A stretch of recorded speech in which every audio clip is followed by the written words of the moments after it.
If you thought you were getting skinned alive by the third-party restaurant delivery service providers, financially, I got news for you. What about your reputation? We're starting right now. First of all, my hair hasn't been this long since I was 16. Those were the days. Anyway, listen, I've been talking to a lot of restaurant owners lately that are, of course, running to Grubhub, DoorDash, all the third-party delivery services in an effort to immediately pivot. Now, why is that? Well, pizzerias are booming right now because they were already prepared for delivery and takeout. But a lot of restaurants, and it's not their fault, who could see this coming, right? But here they are, they're reaching out, needing to pivot very quickly. Grubhub, DoorDash, Postmates, Uber Eats, all the usual suspects. Now, we know that these outfits are charging an arm and a leg, and it can be up to 30%. We also know they're going to steal your customers. If you're not aware of that, watch my previous video on this. But anyway, there's something else that I do need to bring to your attention besides the cost, because you're going to know what the cost is. But the long-term consequences could be more than just digging into your pocket and literally having you working your ass off for the third-party delivery services. That is your reputation.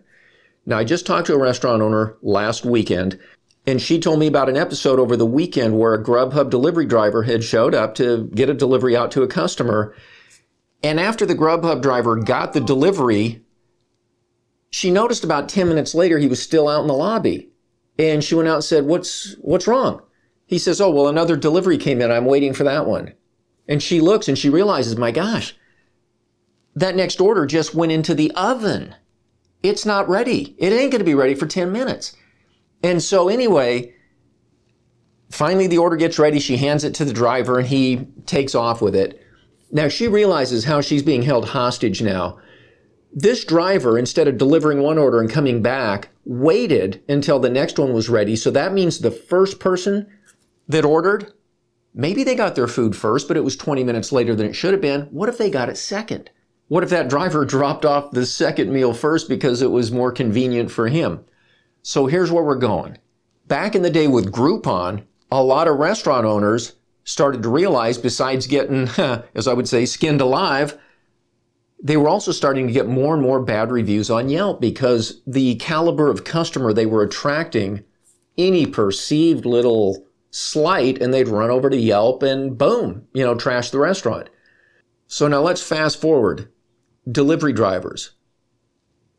How can you control delivery? And think about this. This is now the face of your restaurant. Every time a meal shows up at somebody's door, that's the experience they're having with your restaurant. And if the driver is not accountable to you, how can you control the experience? When you have your own drivers, they work for you. There's an expectation set. When they work for Grubhub, boom, it's this restaurant, that customer, different restaurant, different customer. They're not accountable to you. They're not accountable to the restaurant. They're not even accountable to the customer. I'm worried that as more and more restaurants go down this road, they're going to see slippage with their reputation. They could see more of these Yelp reviews where a customer's complaining about the late delivery, the cold food, the missing items.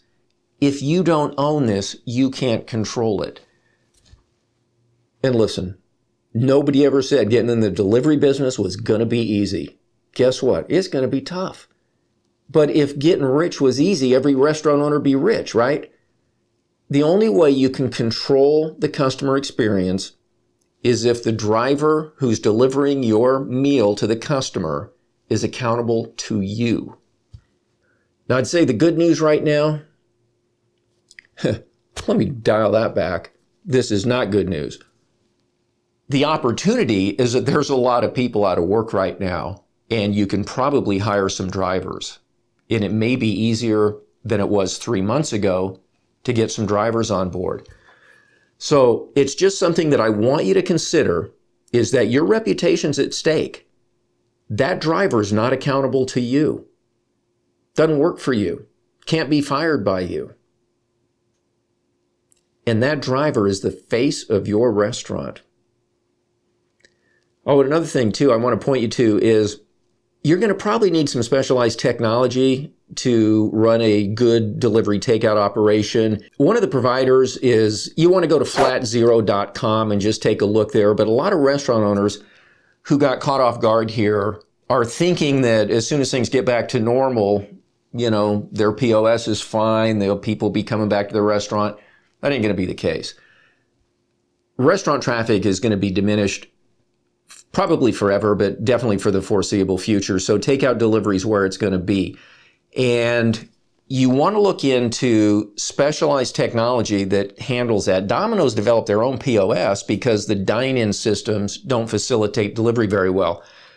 When should this item go in the oven? Where's my driver at right now? How do we route these two deliveries so they get there most efficiently?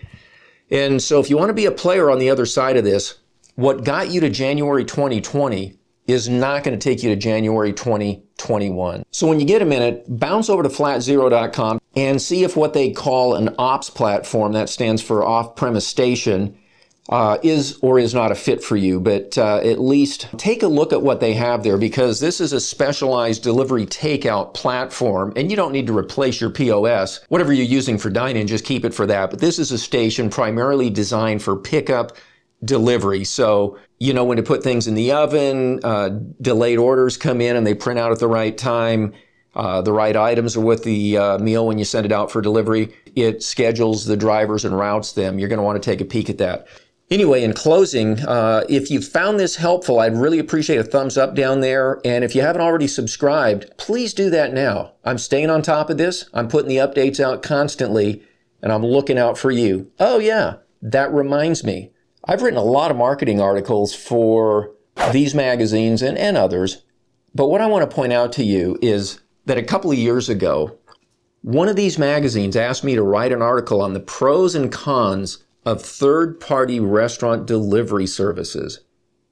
I wrote the article, and then the publisher called me and said that they didn't feel comfortable running the article because, bottom line, it may offend some of those services, and it may cut down their advertising revenue from those services. Can you believe that? Man, that tells you something. These are the magazines you turn to survive and prosper as a restaurant owner. And they killed that article because of some of the exact things I've been talking to you about in the past few videos. The third-party guys are stealing your customers. They're skinning you alive on the fees. There's potential damage to your reputation. And I wanted to point that out so you can make an informed decision. I was very disappointed that they didn't publish that article. Anyway, I've always got your back. I appreciate you watching this video. It means a lot to me. And if you found it helpful, I'd really appreciate a thumbs up down there. And if you haven't already subscribed yet, do that now. I'm following this COVID crap. I'm watching the industry, and I'm constantly getting the updates up here for you. So if you haven't subscribed, do that now, and I look forward to seeing you next time.